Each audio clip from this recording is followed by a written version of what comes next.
This is the tale of Pie and the Patty Pan. Once upon a time, Ribby the cat invited a little dog named Duchess to tea. "Come soon," wrote Ribby, "and we will have something delicious which I am baking in a pie dish with a pink rim. You shall have it all, my dear friend, and I will eat only muffins."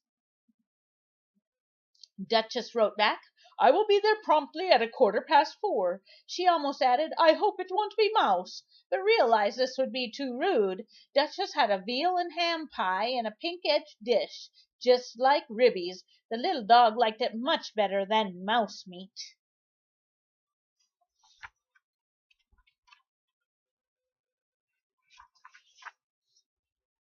Then Duchess had an idea. Ribby would surely go out to buy her muffins. Why not use that time to replace her friend's mouse meat pie with the veal and ham one? After all, the two dishes looked just alike. How clever of Duchess! Meanwhile, Ribby was popping her pie into the oven, the bottom oven, since the top one would bake too quickly. It was indeed a mouse pie, most delicate and tender, with all the bones removed. "I don't want Duchess to choke. She does eat fast," said Ribby to herself, "though she is quite a nice and elegant little dog."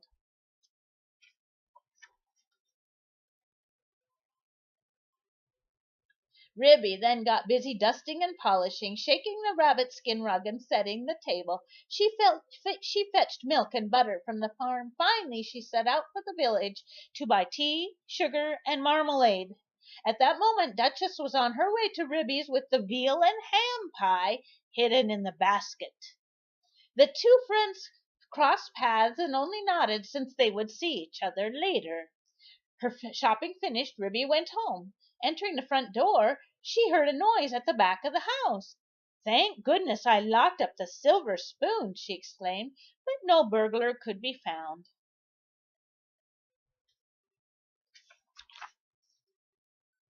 The noise, of course, was Duchess leaving by the back door. "It's a very odd thing that Ribby's pie was not in the oven when I put mine in," she growled to herself as she trotted home. "I cannot think where she put it."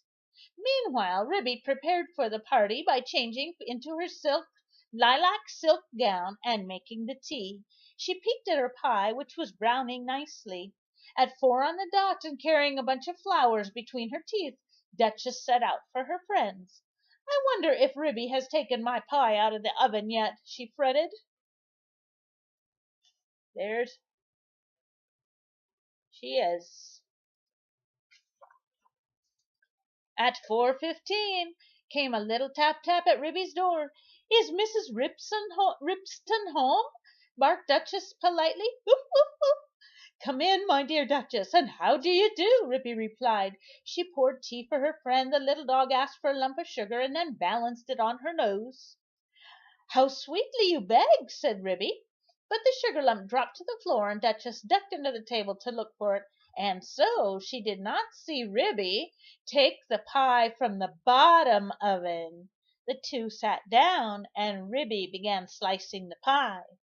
"Look out for the patty pan," warned Duchess.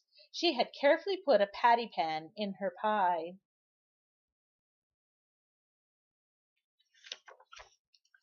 "Beg pardon?" Ribby asked. She owned 4 of these little tin dishes, which cooks often put in the middle of a pie to hold up the crust. Duchess had wolfed down 4 helpings of pie and was now scraping around in the dish. "I was only feeling for the patty pan," the little dog explained. "There is none," said Ribby. "It is not needed in mouse pies." "I shall die! I shall die! I have swallowed a patty pan," wailed Duchess. "Oh, I do feel ill." "Nonsense," said Ribby. Still she was a bit worried.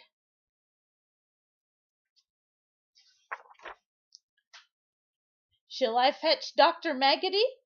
Ribby suggested. "Let me first lock up the spoons." She settled Duchess in an armchair by the fire and hurried to the village. She found the magpie doctor at the blacksmith's, dropping rusty nails into an ink bottle. "Gammon! Ha, ha, ha!" he screeched in the language of his kind. Ribby exclaimed that Duchess had swallowed a patty pan and was ill. "Spinach? Ha, ha!" he answered.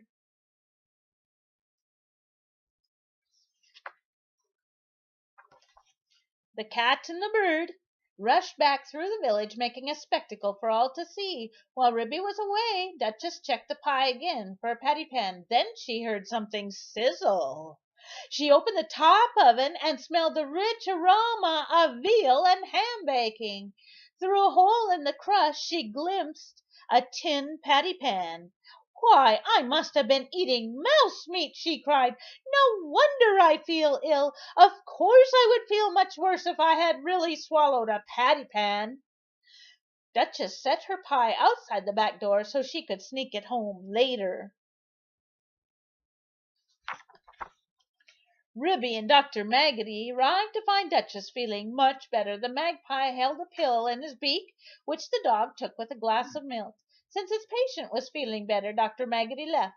Duchess said she too should go on. But once Ribby's door shut, the little dog scampered around back, only to find Dr. Maggotty and 3 Greckles eating her pie. Feeling very silly, she ran all the way home. Later, when Ribby came out to pump water, she found a pink-edged pie dish smashed to bits. Nearby was a little patty pan. Uh-oh.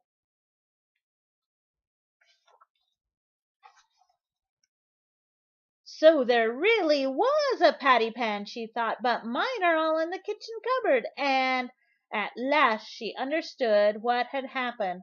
Why, of all the nerve! It would be a long while before Duchess was invited to tea at Ribby's house again.